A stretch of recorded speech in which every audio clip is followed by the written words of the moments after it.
Hello everyone, it's Ashwin Rao, and in today's video I'm bringing you a new brand to my channel that heralds from Vietnam and is a pair of shoes that was sent to me for review by another member of the footwear community. For those of you who don't know, you should go ahead and take a look at and follow Penny Pinching Sartorial here on Instagram. He does a great job of curating a wide range of brands and also factors in budget. And KMPT is a brand that offers very high quality footwear, hand welted, hand lasted, hand stitched outsoles at an affordable price, partly because they are manufactured in Vietnam, but they're manufactured using high quality components as well as high level fit and finish. And you're talking about leathers from Europe. I believe this was in a Karen grain leather from Italy, if I'm not mistaken.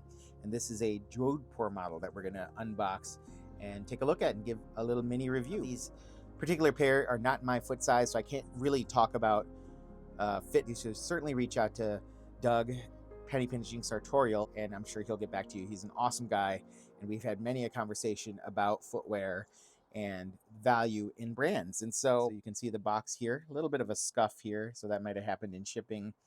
Doug sent these to me after he received them and gave them a quick try. But KMPT, I'm not really sure what it stands for. I believe it's the initials of the owner, and I believe that these are footwear while manufactured in Vietnam. I'm not sure if they're manufactured directly by Khan, who runs the brand, or if he has contracted out a maker.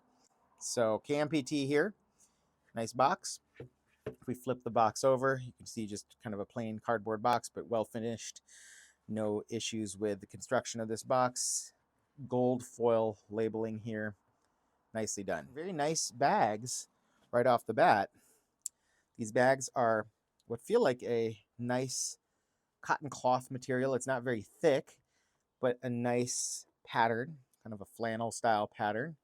A very soft material, and if you look at the inside, very similar finish. This nice kind of brushed flannel kind of feel to it. So nice bags. They have a drawstring that you can see here, as well as this little pull.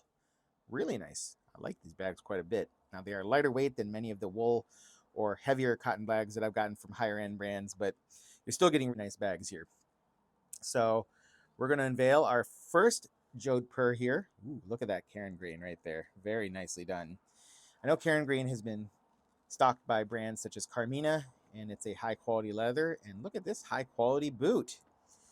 As you can see, it's a Johdpur style boot here.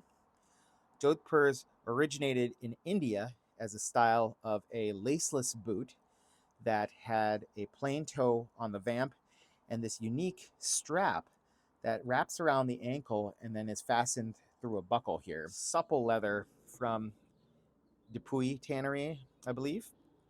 And this Karen grain, you can see, has been stretched, so you lose some of this grain because this is a printed grain on this leather. So when you pull it taut, you're going to lose some of that grain character, which was, I believe, done intentionally. It looks like it was done intentionally. And then the tip here is burnished a darker brown to create that kind of patina-like look that's been popular amongst dress wear. You can see similar overdying here of this particular spot here, as well as here. I think that's really handsome. It adds a bit of three-dimensional character here. We see a nice almond toe shape here. This is a fairly pointy toed last. It reminds me of almost like an Italian style design, but a very nice last nonetheless that will dress up well. This is not really a casual shoe. I would consider that this is a dressier shoe. If we pull in, you can see that the stitching done, which I believe is hand stitched outsole work, is done very well with a closed channel. We can see a fiddleback waist with a Vibram toppy and a Vibram heel pad that's nailed in. And you see this leather stack here, which is well done. We see a little star pattern, which you see some makers use to distinguish the edge of their heel block from their waist. And overall, a very nice boot. So we're going to pull out the second boot and do a little bit more of an in-depth look at these pairs, talk a little bit about stylistic choices, and go from there. Okay, we've gotten the entire pair of Jodhpurs unboxed now, And you can just see how this natural light, this is my outdoor backyard shaded situation, you can still see how that natural light, which is coming from this direction over here, is highlighting the beautiful curves and shapes of this very unique Johdpur.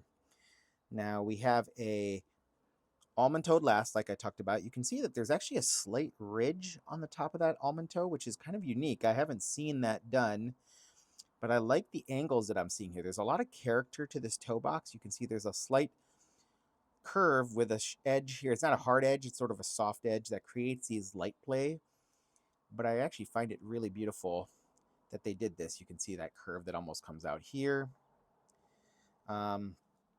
And again, just that nice slight bevel that you can kind of see, very subtle, but it's there.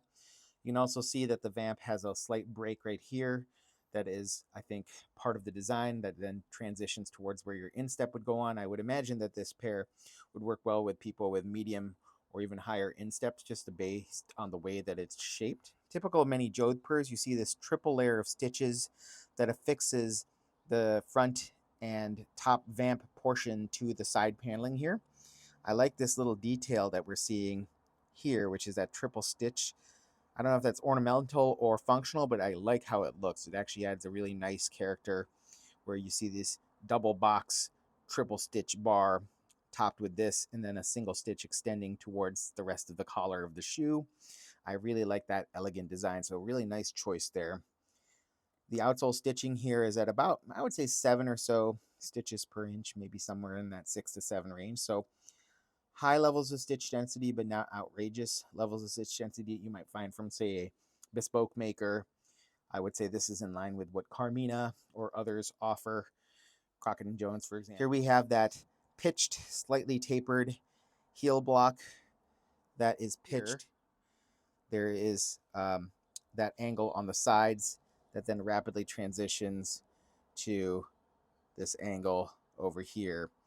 There's no obvious step off on the heel block and the waist, so you don't have an offset heel block, but you actually have quite a bit of handwork done with this rounded slight fiddleback to the kind of the bottom of the sole here, and a beveled edge. It's kind of beveled, so hand beveled here to create a nice soft curve.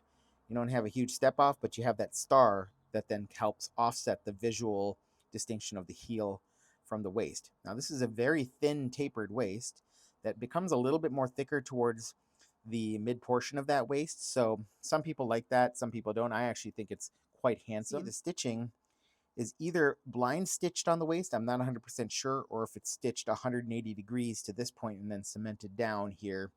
Can't say for sure. Can't really tell from the actual outsole that there's stitching hiding in the waist area, but I think it's handsomely done. And we have a toe plate here that is sitting quite flush. There's just a little bit of an edge right there to the toe plate, but nothing that's going to catch on carpet or anything like that.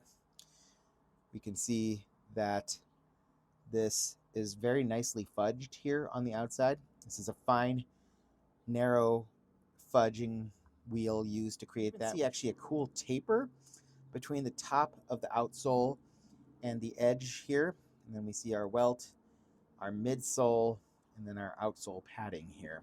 One thing I will say that I would prefer other makers do is create a heel block that actually extends a little closer.